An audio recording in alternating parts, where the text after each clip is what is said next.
उत्पत्ति अध्याय 1। सृष्टि का इतिहास।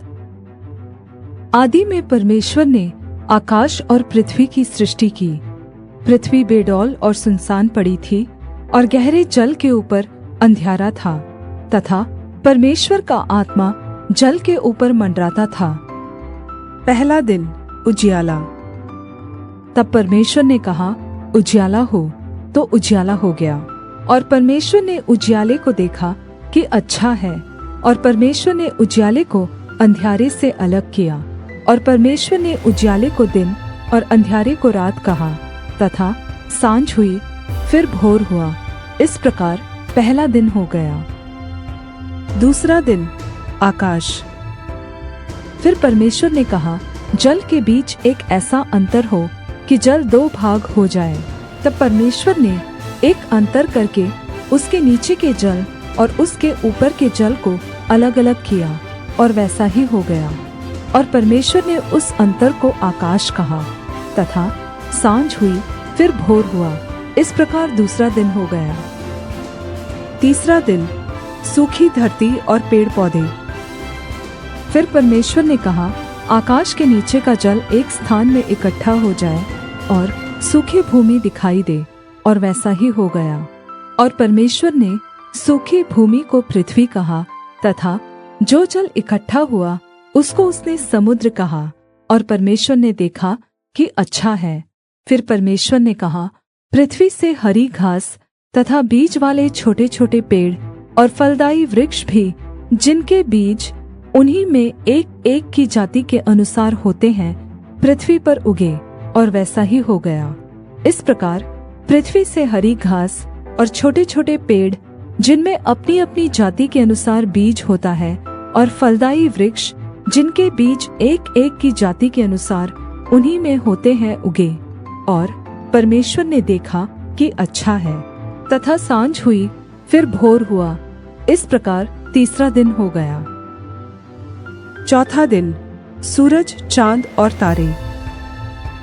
फिर परमेश्वर ने कहा, दिन को रात से अलग करने के लिए आकाश के अंतर में ज्योतियां हों, और वे चिन्हों और नियत समयों और दिनों और वर्षों के कारण हों। और वे ज्योतियां आकाश के अंतर में पृथ्वी पर प्रकाश देने वाली भी ठहरे। और वैसा ही हो गया। तब परमेश्वर ने दो बड़ी ज्योतियां बनाई।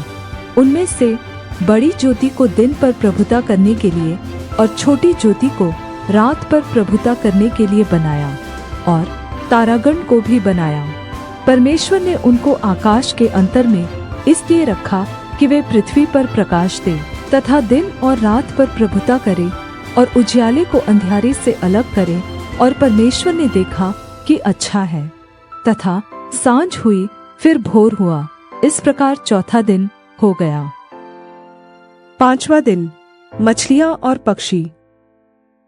फिर परमेश्वर ने कहा, जल जीवित प्राणियों से बहुत ही भर जाए, और पक्षी पृथ्वी के ऊपर आकाश के अंतर में उड़े।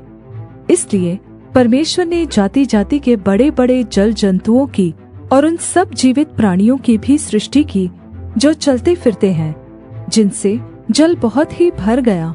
और एक एक जाति के उड़ने वाले पक्षियों की भी सृष्टि की। और परमेश्वर ने देखा कि अच्छा है। परमेश्वर ने यह कहकर उनको आशीष दी, फूलो, फलो और समुद्र के जल में भर जाओ, और पक्षी पृथ्वी पर बढ़े। तथा सांझ हुई, फिर भोर हुआ। इस प्रकार पांचवा दिन हो गया। छठवां दिन भूमि के जीव जंतु और मनुष्य।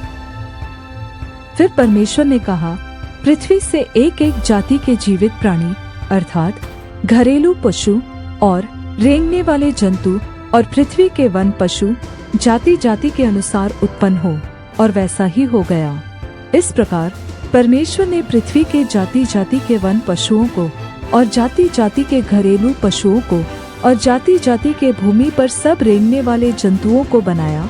और परमेश्वर ने देखा कि अच्छा है। फिर परमेश्वर ने कहा, हम मनुष्य को अपने स्वरूप के अनुसार अपनी समानता में बनाएं, और वे समुद्र की मछलियों और आकाश के पक्षियों और घरेलू पशुओं और सारी पृथ्वी पर और सब रेंगने वाले जंतुओं पर, जो पृथ्वी पर रेंगते हैं, अधिकार रखे। तब परमेश्वर ने अपने स्वरूप में मनुष्य को रचा, अपने ही स्वरूप में परमेश्वर ने मनुष्य की रचना की, पुरुष और स्त्री के रूप में उसने मनुष्यों की सृष्टि की।